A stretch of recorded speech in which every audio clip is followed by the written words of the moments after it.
আসসালামু আলাইকুম, পুতুল ডায়েরিতে স্বাগতম। গল্পটি নতুন এবং ভিন্ন ক্যাটাগরির, রহস্য, থ্রিলার এবং রোমান্টিকতায় ভরপুর, রাজনীতি রিলেটেড। সো আশা করব আপনাদের ভালো লাগবে। পুরো গল্পটি শোনার অনুরোধ জানাচ্ছি।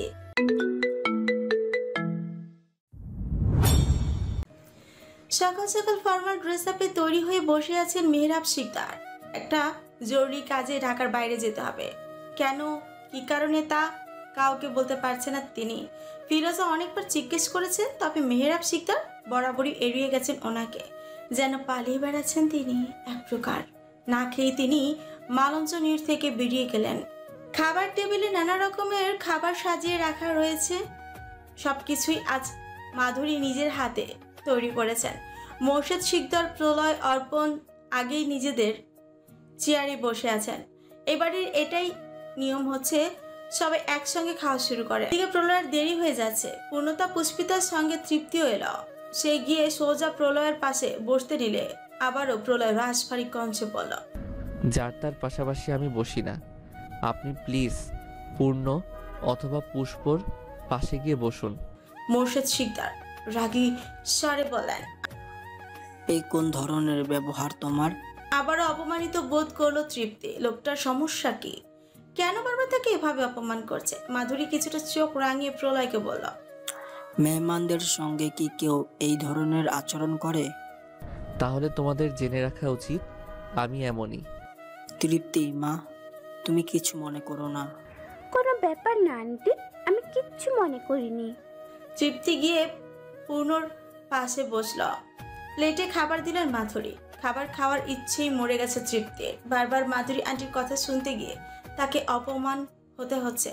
ছোট থেকে আজ অব্দি কেউ তার সাথে এইভাবে কথা বলেনি, তবে আজ ভাবতেই গলা ছেড়ে কাঁদতে ইচ্ছে করছে তার। খাবার নিয়ে ক্রমাগত নড়াচড়া করছে তৃপ্তি। মাধুরী আহ্লাদে গদগদ সুরে বললেন, এ কি তৃপ্তি, তুমি তো দেখছি কিছুই খাচ্ছ না। পূর্ণ তরকারির বাটিটার দিকে দে তো। আন্টি প্লিজ, আপনি ব্যস্ত হবেন না। এই মেয়েকে দেখে এত আধিক্যতা করার মানে প্রলয় আগে থেকেই বুঝতে পেরেছে। তবে সে তো দমে যাবে না, আর না মায়ের উদ্দেশ্যকে সফল হতে দেবে। রাক্ষসী রোদ্দুর তপ্ততা ছড়াচ্ছে মেদিনীর বুকে। নীলচে অরম্ব জুড়ে জুড়ে বেড়াচ্ছে শুভ্র তুলোর ঝাঁক। সাই বেগে ট্রেন ছুটছে। তপ্ত শীতল মিশ্রিত বাতাস বইছে পুরো কেবিন জুড়ে। ট্যুরের কথা বলতে দেরি। তিনজনে বাক্স প্যাটরা গুছিয়ে ছুটছে রেলওয়ে স্টেশনের উদ্দেশ্যে। অনলাইনে টিকিট কেটে রেখেছিল মৃত্তিকা, যেন সে এই অপেক্ষাতেই ছিল। এমন একটা দুপুর ওরা রওনা হয়েছে 11টা সাড়ে 11টার দিকে। সকালে চটজলদি কিছু নাস্তা টাইপ খাবার বানিয়ে নিয়েছিল মৃত্তিকা। লুচি, সবজি, সাদা আলুর তরকারি আর সুদর্শিনীর প্রয়োজনে সব কিছু। এমনিতেই থাকার খাওয়ার বন্দোবস্ত সে আগেই করে রেখেছে। গ্রামে বেড়াতে আসার ইচ্ছেটা অনেক দিন ধরেই ছিল, তবে সময়ের স্বল্পতার কারণে কিছুই হয়ে উঠছিল না। তনুজার কাঁধে হেলান দিয়ে ঘুমাচ্ছে সুদর্শিনী। ইদানিং প্রচুর ঘুম পায় তার। যখনই সময় পায় তখনই ঘুম। প্রেগনেন্সির সময় এমনটা হয় হয়তো। তনুজা বঞ্জির মাথায় আলতো পরশ এঁকে দিচ্ছেন। মৃত্তিকা ওদের মুখোমুখি বসেছে। তার দৃষ্টি এখন বাইরের দিকে স্থির। ক্ষিপ্র বেগে ছুটে যাচ্ছে ট্রেন। অপর প্রান্তের গাছগাছালি, দোকানপাট যেন ট্রেনের সঙ্গে উল্টো পথে ছুটছে। দুচোখ মুদে দীর্ঘ নিঃশ্বাস নিল মৃত্তিকা। শহর থেকে অনেকটা দূরে চলে এসেছে। প্রাকৃতিক পরিমণ্ডলের মিষ্টি ঘ্রাণ নাকে এসে ঠেকেছে। চোখ বন্ধ রেখে উপভোগ করলো মৃত্তিকা। তনুজা এইদিকে তাকিয়ে রয়েছেন। মেয়েটা দিনকে দিন কেমন নিষ্প্রিয় হয়ে যাচ্ছে। রণরঙ্গিনী রূপে সমস্ত দায়িত্ব পালন করে যাচ্ছে অহর্নিশ। পশ্চিম আকাশ উজ্জ্বল লালচে হলুদ বর্ণ ধারণ করেছে। উঠতে থাকা আপগুলো একই বর্ণ ধারণ করেছে। দেখে মনে হচ্ছে অরম্বে রক্ত জবার মেলা বসেছে। সাদা রঙা গাড়িটা আজ পুরনো বাড়ির সামনে দাঁড়িয়ে রয়েছে। পরিত্যক্ত বাড়ির ইটের দেয়াল খসে খসে পড়ছে। মরিচা ধরা ভাঙা জানালা ঝুলে রয়েছে। উঠোনে গজিয়ে ওঠা আগাছাগুলো জঙ্গল রূপ। দোচালা বিশিষ্ট বাড়িটা যেন খা খা করছে। মেহরাব শিকদার গাড়ি থেকে নেমে বাড়িটার কাছে গেলেন। কিছু পুরনো স্মৃতি মাথাছাড়া দিয়ে উঠেছে। গভীর চিন্তায় ডুব দিল মেহরাব শিকদার। আমি মা হতে চলেছি মেহেরাব। সামনে দাঁড়িয়ে থাকা রমণীর কথা শুনে স্তব্ধ নির্বাক হয়ে রইল মেহরাব শিকদার। এই সন্তান তো তার চাই না, ঘরে বউ রয়েছে, 3 বছরের ফুটফুটে ছেলে রয়েছে। এই সন্তান পৃথিবীতে এলে তো তার সাজানো সংসার ধ্বংস হয়ে যাবে। না, এ কিছুতেই হতে পারে না। রুক্ষ স্বরে মেহরাব শিকদার বলেন, বাচ্চাটা নষ্ট করে দাও মহু। মেহরাব শিকদারের মুখে এন কথা কর্ণগোচর হতেই নিটল পা দুটো চলে উঠল। নিরাশ দেহ, নিশার দেহ নিয়ে সেখানে দাঁড়িয়ে রইল। এই নিকৃষ্ট লোকটাকে এতদিন ধরে ভালোবেসে এসেছে। ঘৃণায় জর্জরিত গর্ভিণীর কোমল হৃদয় কম্পিত কণ্ঠস্বর খাদে নামিয়ে পড়ল। এমন কথা বলো না গো, এটা তো আমাদের প্রথম সন্তান, তাই না? আমার ঘরে বউ আছে, বাচ্চা আছে। দুহাত ধারা কান বন্ধ করলো। এত বড় মিথ্যে, এত বড় বিশ্বাসঘাতকতা, সবকিছু অবিশ্বাস্য লাগছে। দিক বিদিক শূন্য হয়ে পড়লো মেয়েটা। ক্রন্দনরত কণ্ঠস্বরে জিজ্ঞেস করল, কি বললে তুমি? ঠিকই শুনেছ তুমি, 3 বছরের ছেলে আছে আমার। এত বড় বিশ্বাসঘাতকতা কেন করলে তুমি? আমি কিছু জানি না, শুধু এটুকু বলতে পারি এই সন্তানের কোনো দায়িত্ব আমি নিতে পারবো না। ও তো তোমারও অংশ, ওর প্রতি তোমার এত অবিচার। আমার সুখের সংসার ছাড়খাড় হয়ে যাবে, প্লিজ মুক্তি দাও আমায়। তাচ্ছিল্য করে হাসলো রমণী। কণ্ঠনালীতে হরতাল নেমেছে। মফস্বলের সরল মেয়েটাকে একটা ছোট্ট সংসারের স্বপ্ন দেখিয়ে ছুঁড়ে ফেলে দিতে একটু বুক কাঁপছে না এই লোকটার? নৃত্যশিল্পী হবার স্বপ্ন বুঝি এখানেই শেষ? নেত্রপল্লব হতে কয়েক ফোঁটা অশ্রু বর্ষিত হলো। একটা রাশভারী কণ্ঠে অন্যমনস্ক চেতনায় পানি পড়ল। কিছুটা হকচকিত বিমূঢ় ভাব এলো মেহরাব শিকদারের গভীর মুখপানে। চোখের সামনে যেন পুরনো অতীত ভেসে উঠল। প্যান্টের পকেট থেকে রুমাল বের করলো ঘামার্ত মুখশ্রী। মুছে নিলেন মেহরাব শিকদার। দ্রুত পায়ে গাড়ির দিকে এগিয়ে গেলেন। তস্ত্র কণ্ঠে ড্রাইভারকে বললেন, আসেন গাড়ি ঘোরাও, মোড়ল বাড়িতে যাব। হায়দার আলী স্কুলের মাঠে সমাবেশের আয়োজন করা হয়েছে। বিরোধী দলের নাজিম চৌধুরী এই সমাবেশের আয়োজন করেছেন। আসন্ন সংসদ নির্বাচন কেন্দ্র করেই এই সমাবেশ আয়োজিত হয়েছে। পুরো মাঠ জুড়ে প্যান্ডেল টানানো হয়েছে, উত্তর দিক স্টেজ সাজানো হয়েছে, আর সামনে শত শত চেয়ার বিছিয়ে রাখা। এমনটা শুনেছে প্রলয়। স্কুলের থেকে কিছুটা দূরে দাঁড়িয়ে রয়েছে প্রলয়ের গাড়িটা। প্রলয় ড্রাইভিং সিটে বসা, তার পাশে অর্পণ রয়েছে। বাইরে কোনো কাজ করলেই ছেলেটা তার সঙ্গে সঙ্গেই থাকে। এক মুহূর্ত চোখের আড়াল করতে চায় না। প্রতিনিয়ত নিজের দায়িত্ব পালন করে যাচ্ছে যেন। ফোনে ক্রমাগত কল আসছে অর্পণের। ইরা কল করছে। প্রলয় বুঝতে পারল। সে অর্পণকে বলল, কথা বলছিস না কেন ওর সাথে? কল ঢললেই বলবে দেখা করার জন্য। তো যা, দেখা করে আয়। তোমাকে ছেড়ে এখন কোথাও যাব না আমি। সব সময় এমন আঠার মতো সেটে থাকিস কেন? আমার কিন্তু ভয় করে। প্রলয়ের কথায় বোকা বনিয়ে গেল অর্পণ। চেয়ে রইল ট্যাপ ট্যাপ করে। সে বলল, কিসের মধ্যে কি বলছো ভাই? প্রলয় আবারও বলল, আমি কি তোর জিএফ নাকি? প্লিজ ভাই তুমি চুপ করো, তুমি মুখ খুললেই আমার অস্বস্তি হয়। শব্দ করে হেসে উঠল প্রলয়। অর্পণ কল রিসিভ করে মিনমিনের স্বরে বলল, আমি আসছি। প্রলয় গাড়ি স্টার্ট দিল। কিছুটা দূর এগিয়ে গিয়ে অর্পণকে নামিয়ে দিল। অর্পণ চলে যেতেই প্রলয় আবারও গাড়ি স্টার্ট দিল। উদ্দেশ্য পার্টি অফিস। গুরুত্বপূর্ণ মিটিং রয়েছে। বাকিদের সঙ্গে পার্টি অফিসের কাজ অবধি চলে এসেছে। গাড়ির স্পিড কমাতে গিয়েই বুঝতে পারল গাড়ি তার নিয়ন্ত্রণ হারিয়ে ফেলেছে। ক্রমাগত চেষ্টা করেই যাচ্ছে প্রলয়। কি করে কি করবে ভেবে পাচ্ছেন। এমন পরিস্থিতিতে কখনো পড়তে হয়নি তাকে। নিজেকে যথেষ্ট শান্ত রাখার চেষ্টা করছে। মনে মনে বারবার আল্লাহর নাম স্মরণ করছে প্রলয়। সামনে থেকে একটা ট্রাক ছুটে আসছে, বারবার হর্ন বাজাচ্ছে। শত চেষ্টা করেও কিছু করতে পারছে না প্রলয়। বিপদ যখন আসে সব দিক থেকে আসে। সে গাড়ি সামনের দিকে এগিয়ে যাচ্ছে। ট্রাক আর গাড়ির দূরত্ব খুব বেশি নেই। ড্রাইভারও চেষ্টা করছে গাড়িটা সাইড করার। মুহূর্তে প্রলয় গাড়িটার উল্টে একটা বড় আম গাছের কাছে গিয়ে ঠেকল। আশেপাশের অনেক মানুষই ছুটে এসেছে। সেখানে চিৎকার চেঁচামেচি শুরু হয়ে গেল সঙ্গে সঙ্গে।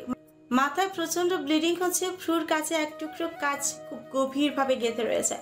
অল্পের জন্য চোখে লাগেনি। কয়েক টুকরো কাচ ছিটকে এসে গেঁথেছে প্রলয়ের বাহুতে। টপটপ করে রক্ত ঝরছে সেইখান থেকে। কপাল কেটেও রক্ত ঝরছে। ধপধপে পাঞ্জাবিটা রক্ত রঞ্জিত রূপ নিয়েছে। কাঠখোট্টা শরীর নিমিষে দুর্বল নেশার হতে শুরু করলো। চোখ বন্ধ করার আগে ভূমির হাস্যজল মুখটা চোখের সামনে ভেসে উঠল। তাকে দেখে যেন খিলখিলে হাসছে। সেই হাসির রিনিচিনি শব্দে মাদল বাজতে শুরু করেছে। খাবার অর্ডার দেওয়া হয়েছে। অর্পণ এখানে এসেছে সবে 10 মিনিট হলো। রেস্টুরেন্টের বাইরে ইরা তার জন্যই অপেক্ষা করছিল।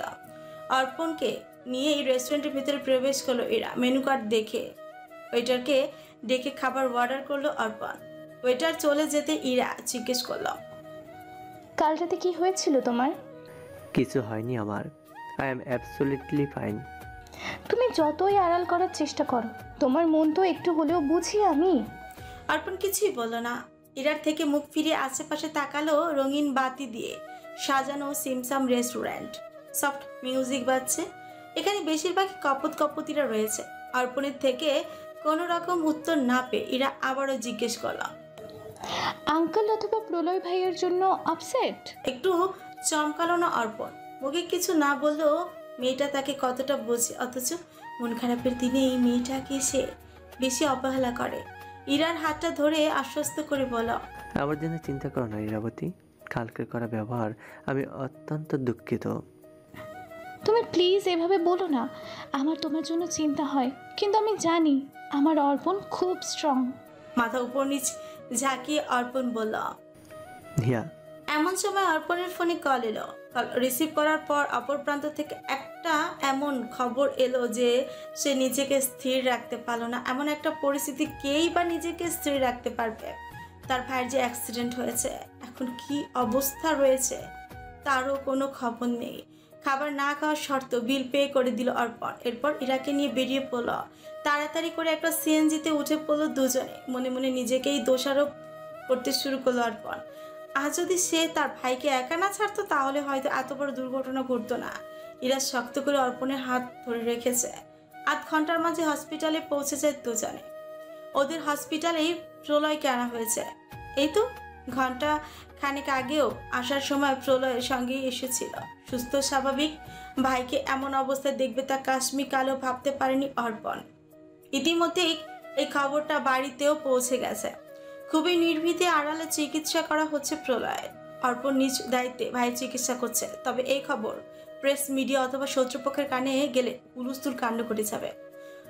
অর্পণ কাউকে কিছু জানাতে চাইছে না। তবে আসল দোষীকে তো শাস্তি পেতেই হবে। সকলের অস্থিরতায় সন্ধ্যা গড়িয়েছে খুবই অদ্ভুতভাবে। মসজিদে মাগরিবের আজান পড়েছে। হসপিটালের করিডোরে ক্রমাগত পায়চারি করছেন মোর্শেদ শিকদার। ছেলের চিন্তায় মাথা ছিঁড়ে যাচ্ছে ওনার। মেহরাব শিকদারকে কলে পাওয়া যাচ্ছে না, হয়তো নেটওয়ার্ক নেই। এদিকে ছেলের এমন অবস্থা মেনে নিতে পারছেন না মাধুরী। ফিরোজা সামলাচ্ছেন ওনাকে। পূর্ণতা আর পুষ্পিতাকে তৃপ্তির কাছে রেখে এসেছেন ওনারা। মেয়ে দুটো হসপিটালে আসার জন্য খুব কান্না করছিল, কিন্তু হসপিটালে এত ভিড় না বাড়ানোই ভালো। এরই মাঝে কেবিন থেকে বের হয়ে এলো অর্পণ। ওকে দেখা মাত্রই মোর্শেদ শিকদার জিজ্ঞেস করলেন, প্রলয় কেমন আছে?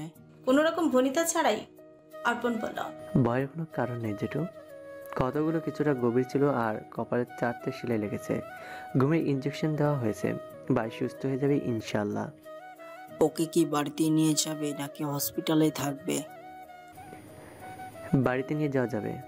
দুজনের কথার মাঝখানেই ফোরন কাটলেন মাধুরী। ব্যাকুল চিত্তে অর্পণের হাত আঁকড়ে ধরে জিজ্ঞেস করলেন, আমার ছেলেটা কেমন আছে? সুস্থ হয়ে যাবে তো? কিছুটা আশ্বাস দিয়ে অর্পণ বলল, তুমি চিন্তা করো না জেরিমা, ভাই খুব শীঘ্রই সুস্থ হয়ে যাবে। গ্রামে সন্ধ্যা হতেই রাত নেমে আসে। রাস্তাঘাটেও মানুষের আনাগোনা কমে যায়। উঠানের তুলসী তলায় প্রদীপ জ্বালিয়েছেন গৌরী। সম্পর্কে তিনি তনুজার ননদ হন, আর এই রাজবংশীয় পরিবারের মাথা। তনুজা ওনার ননদের পিঠেই উঠেছেন।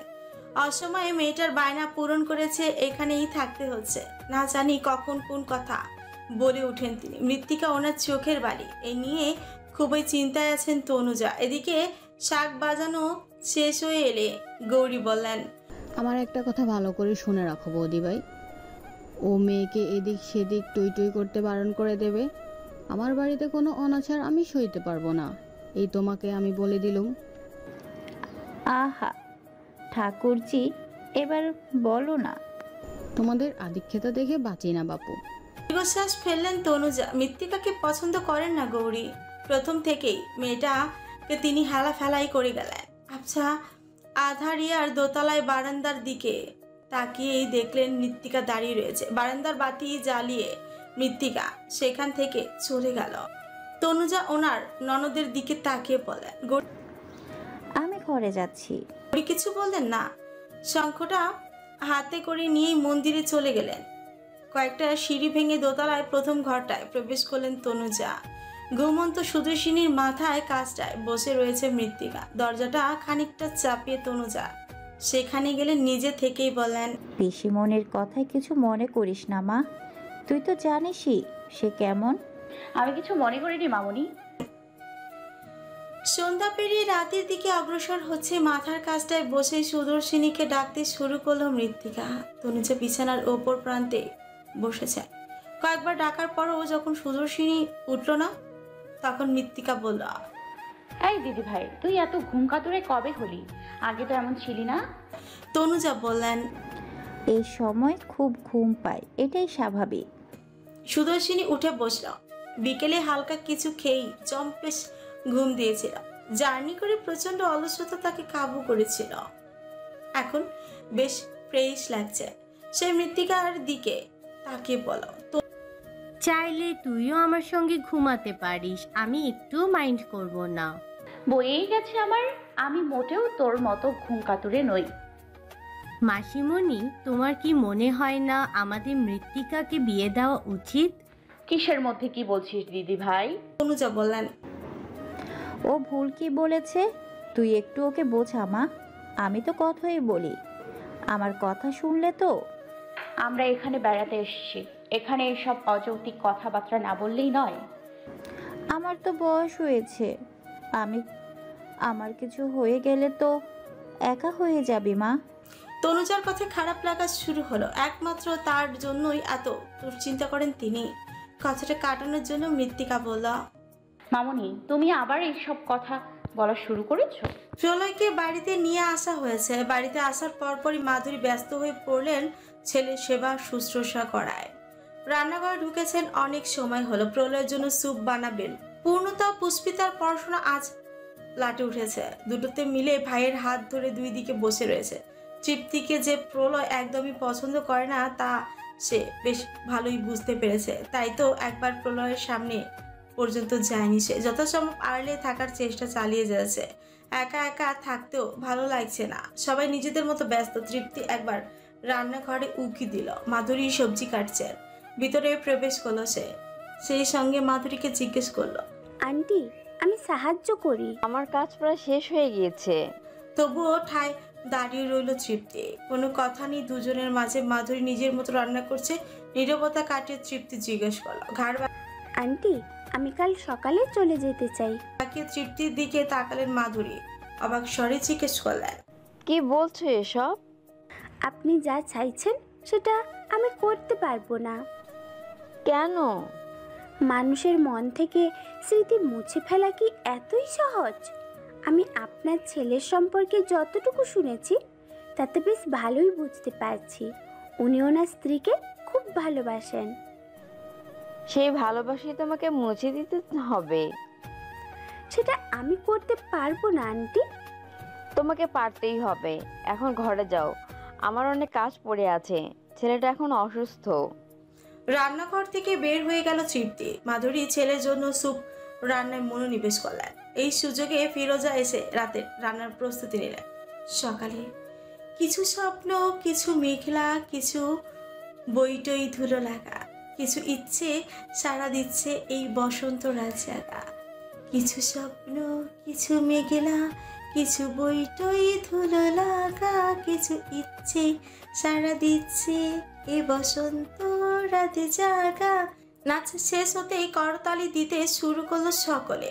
এখানে সকলে বলতে গৌরী রাজবংশীয় বাদ দিয়ে তনুজা, সুদর্শিনী, অর্জুন, রিখিয়া আর অহনা।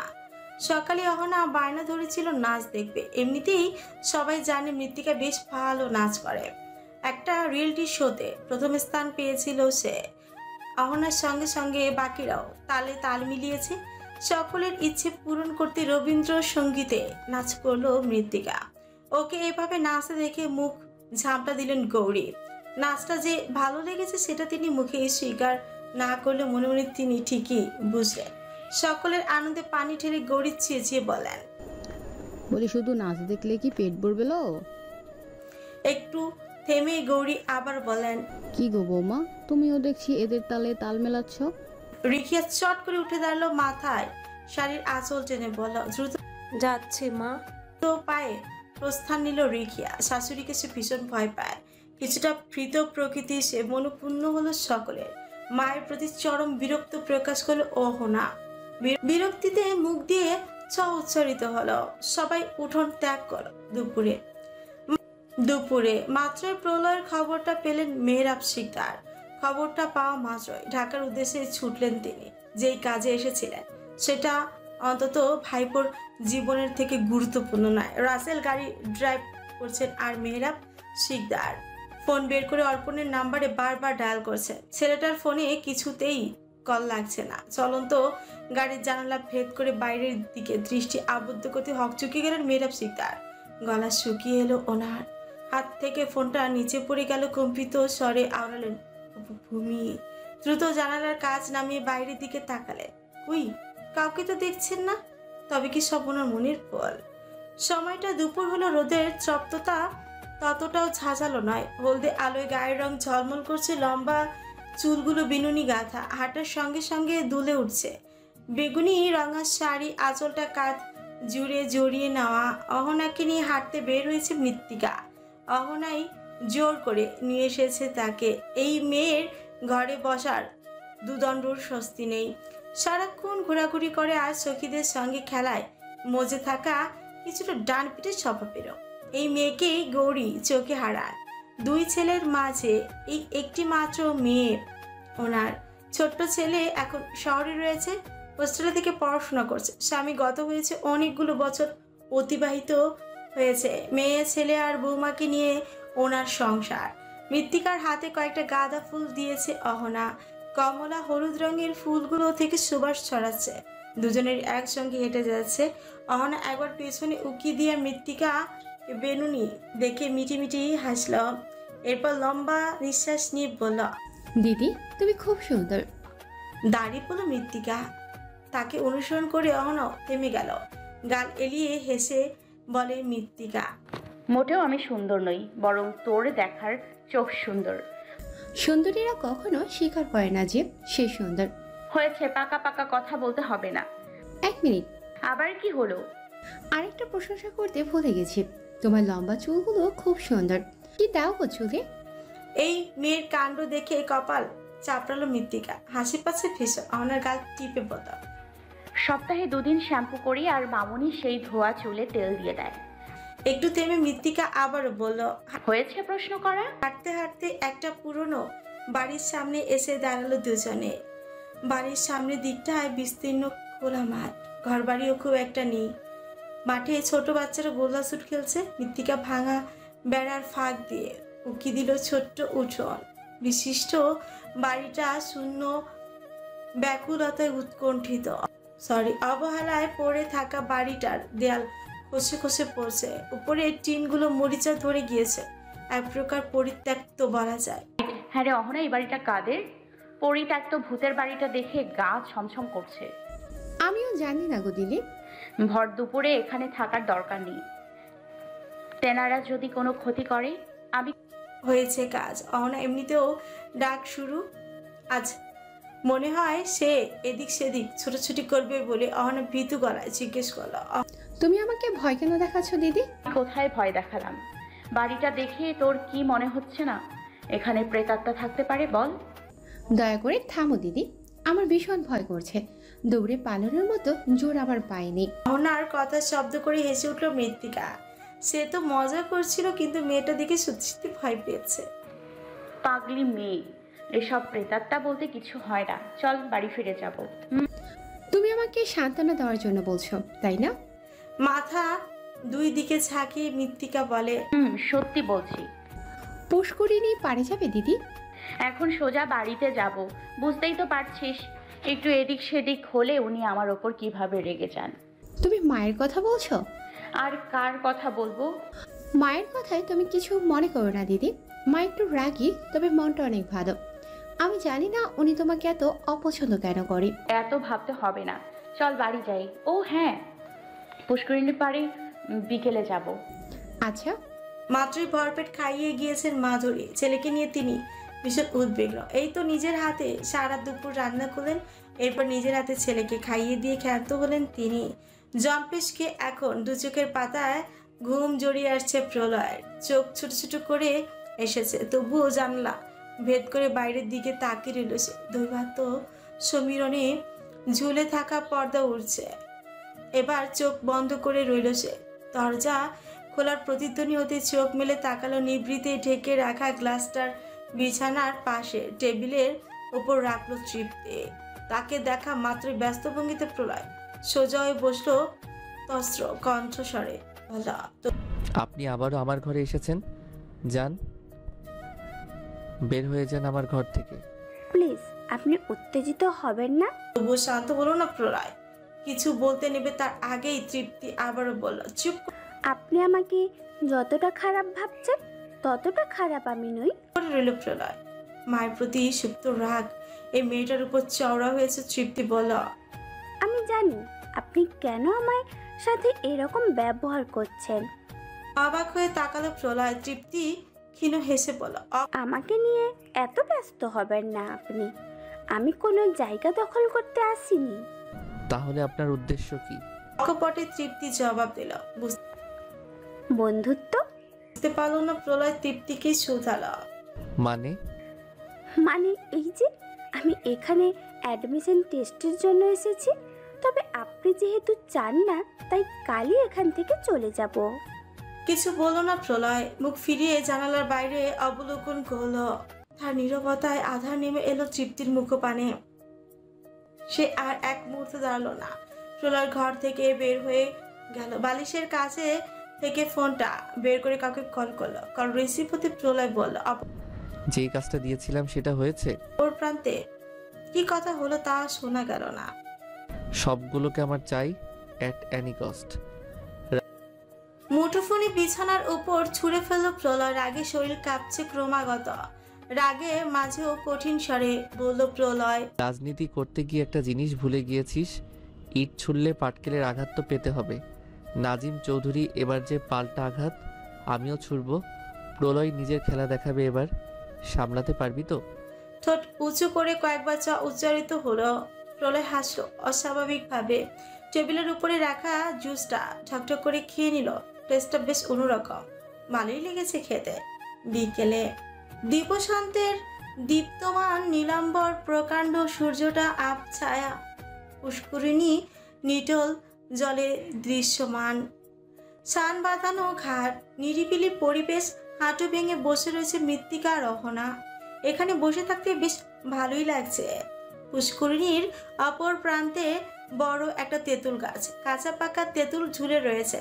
তেঁতুল দেখে জিভে জল চলে এলো অহনার। কিন্তু যখন থেকে শুনেছি তেঁতুল গাছে শাকচুনি থাকে, সেদিন থেকে তেঁতুলের তার অপছন্দের তালিকায় শীর্ষে রয়েছে। অহনাকে লোভ লাগানোর জন্য মৃত্তিকা বলল, দুই তেঁতুল খাবি আনা? দুই দিকে মাথা ঝাঁকিয়ে বলল, খাবো না। আলতো করে হাসলো মৃত্তিকা। হিম শীতল বাতাস বইছে সেখানে। মৃত্তিকা বলল, এখানে এসে প্রাণ জুড়িয়ে যাচ্ছে। আমি প্রায়শই পুষ্করিণী পাড়ে এসে বসে থাকি। তুই না এত ভীতু, এখানে আসতে তোর ভয় করে না? অভ্যেস হয়ে গেছে, এখানে এলে আমার ভয় করে না। দুপুরে তো খুব ভয় পাচ্ছিলিস। আজ ইজ্জতের ফালুদা হয়ে গিয়েছে। মেকি হাসলো অহনা, তবে হাসিটা ছিল মিষ্টি। মেয়েটার হাসি সুন্দর। মনে মনে একটা ডাক নাম দিল মৃত্তিকা, সুহাসিনী। বেশ মানাবে নামটা। আনমনি জলে পা নাচাচ্ছে, এক দুই ফোঁটা জল ছিটে আসছে বই গিয়ে। অহনার দেখা দেখে মৃত্তিকাও ডুবে থাকা সিঁড়িতে পা ভেজালো। শীতল জলে শরীর শিশির করে উঠল। সবে বাড়ি ফিরেছেন মেহরাব শিকদার। বাড়িতে ফিরতেই প্রথমে প্রলয়ের ঘরে গেলেন। প্রলয় তখন গভীর ঘুমে আচ্ছাদিত। ছেলেটাকে সহি সালামতে দেখে নিশ্চিত হলেন তিনি। পুরোটা রাস্তা চিন্তা করেই ফিরেছেন তিনি। ছোট্ট থেকে প্রলয় ওনার খুব আদরের। মেহরাব শিকদার ভাইপোর কাছে এগিয়ে গেলেন। ঘুম ভেঙে গেল প্রলয়। আধ বোঝা চোখ পিটপিট করে করল কিয়ৎক্ষণ। সময় নিয়ে চোখ মেলে তাকালো মেহরাব শিকদার। জিজ্ঞেস করলেন, ঠিক আছিস তুই? প্রলয় তাচ্ছিল্য করে হেসে বলল, 1 বছর আগেও ভালো ছিলাম না, এখনো ভালো নেই আমি।